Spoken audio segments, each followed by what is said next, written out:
What actually happens when cancer treatment ends? You're not a patient anymore, but nobody really tells you what comes next. How do you begin to rebuild and move forward? Because what you do next can make a huge difference to the next stage of your life and can even affect how long you live. I'm Lynette. I'm a GP and I'm also a personal trainer that coaches strength training in adults. I see the same thing in both parts of my work. People finish their treatment and they do feel relieved, but they also feel a bit nervous, a bit cautious about what's going to come next. And the tendency then is to focus on being careful and cautious. This video was actually prompted by a client that I'm working with who had surgery for cancer many years ago, but something in her training niggled her arm, and immediately her mind went back to this fear of lymphedema and how that was drilled into her during her treatment as something to be nervous about. And it reminded me of so many things that I hear from people all the time about, what if I cause a hernia? What if I'm weaker on one side? Or how is the scar going to behave if I do some exercise? And these are very real fears that people live with for many, many years. And they're understandable if you think about it. There's a level of trauma-induced hyper-focus that exists. So in this video, I'm going to break down 3 things for you. First, I'll explain what I see tends to happen in most people after cancer treatment and why that is potentially a problem. Secondly, I want to share with you the scientific evidence that shows the alternative if you are supported in regular exercise and activity. And thirdly, I want to help you to see what this would look like if you were to incorporate it into your life, even if that fear keeps on resurfacing time and time again. It's probably fair to say that most people don't finish their treatment and feel particularly powerful. Understandably, they're feeling bloody cautious. The problem is that caution, if it goes on too long, can gradually creep into inactivity. And whilst you might feel like you're doing something safe, it's not what you need in this next chapter. It's worth mentioning as well that I also see this in people who've been making really good progress, sometimes years after training. A new pull or a twinge just sets off, again, this cascade of fear that something might come back. Their brain is immediately teleported back into danger. But you are not fragile, and it's really important to remember that, because if you feel fragile, you're going to act out of fear, and fear tends to put us into paralysis and inaction. And if that happens, what can you expect to happen? Well, your body's going to adapt to that. It's important to remember, as I've said before, our bodies will adapt to whatever we demand of it. So when you're an expert at resting and relaxation, your body is adapted for not much more than rest and relaxation. Muscle mass will decline. Bone mass will go down.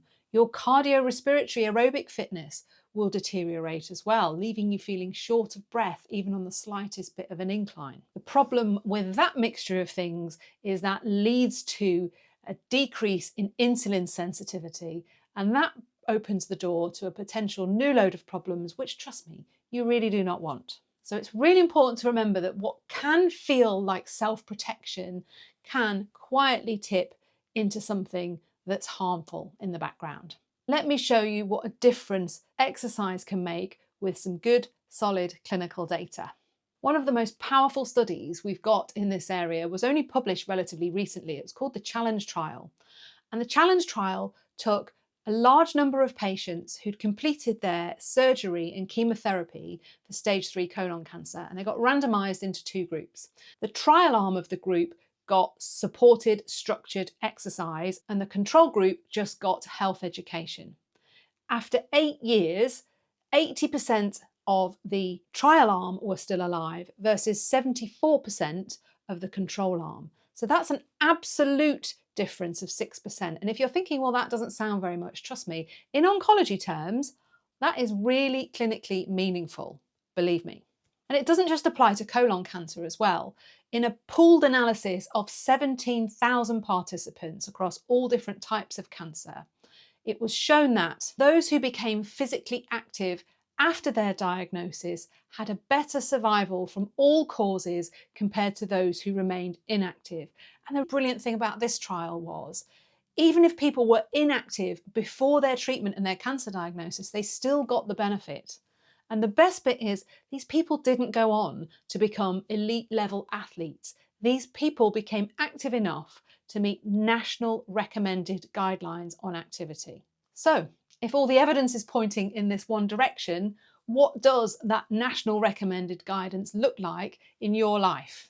Okay, before we get into that, remember, first priority is to start where you are at now. Okay, you need to park any memory of what it was you were doing pre-cancer treatment. You have got nothing to prove here and there are no prizes. You are building capacity, and as you build capacity, you will become more resilient. So you're not in competition with anybody. You need to manage your expectations.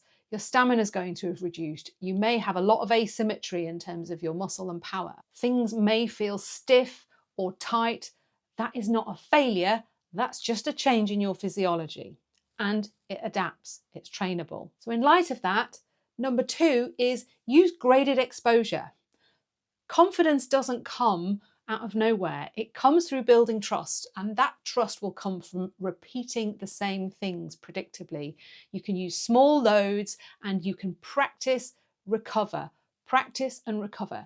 That is how you build a new confidence with graded exposure over time. In reality, the problems come from sudden spikes of demand from normal day-to-day life, not through a structured, progressive exercise regime. And thirdly, what about meeting those national activity guidelines? So this is, in meaningful terms, going out for a decent moderate intensity walk for about half an hour the vast majority of days, not even every single day, but the majority of the time. Not dawdling and stopping to point at everything on the curb. I've realised some people may have a dog that sniffs everything and slows them down, but still enough to be able to hold a conversation. Not the type of intensity that needs you to plan a shower and a blow dry afterwards, but enough to count. And actually, the evidence from these trials was mainly just looking at that. I would argue that the national recommendation, which now reflects the need for 2 strength sessions a week, should not be discounted. You are rebuilding, and strength and muscle mass needs to be part of that rebuilding picture. You're not chasing exhaustion or any competition numbers. You are slowly building capacity. And remember, that fear is probably going to resurface at some point. Have a plan for how to manage it. Just because something feels tight or twinges and that little stab of fear provokes doesn't mean you should panic and back off of everything. And I've made the case for why that's not a good idea. Your nervous system just hasn't caught up with the current operating system, that's all, and it's trying to protect you. Over time, with enough repetition, the evidence that you present that fear controlling part of your brain with, the more it will be able to replace those old little pathways, and gradually you'll move forward. You lift, you recover, you adapt. That's how trust comes back. So remember this, rest was necessary and it was part of your survival, but now you're in rebuild mode. And that requires being fit and strong to show up for the life you want to live. If you're interested in any of my other videos as to why strength training is good healthcare, start with this one here.